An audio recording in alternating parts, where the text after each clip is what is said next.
Welcome to PSC Q&A. കേരളത്തിലെ ചരിത്ര പ്രധാന സംഭവങ്ങളെ പറ്റിയാണ് നമ്മൾ പഠിച്ചുകൊണ്ടിരിക്കുന്നത്.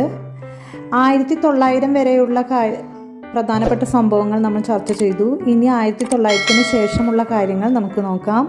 അതിൽ ശ്രീമൂലം പ്രജാസഭ 1904 തളി ക്ഷേത്ര പ്രക്ഷോഭം 1917, പൗരസമത്വവാദ പ്രക്ഷോഭം 1919, ഗാന്ധിജിയുടെ ആദ്യ കേരള സന്ദർശനം 1920, മലബാർ കലാപം, വാഗൺ ട്രാജഡി, ഒന്നാം കേരള സംസ്ഥാന രാഷ്ട്രീയ സമ്മേളനം 1921, വൈക്കം സത്യാഗ്രഹം, സവർണ ജാഥ 1924, ഗാന്ധിജിയുടെ രണ്ടാം കേരള സന്ദർശനം 1925, ശുചീന്ദ്രം സത്യാഗ്രഹം 1926, ഗാന്ധിജിയുടെ മൂന്നാം കേരള സന്ദർശനം 1927, പയ്യന്നൂർ കോൺഗ്രസ് സമ്മേളനം 1928, നിയമലംഘന പ്രസ്ഥാനം 1930, ഗുരുവായൂർ സത്യാഗ്രഹം 1931, നിവർത്തന പ്രക്ഷോഭം 1932,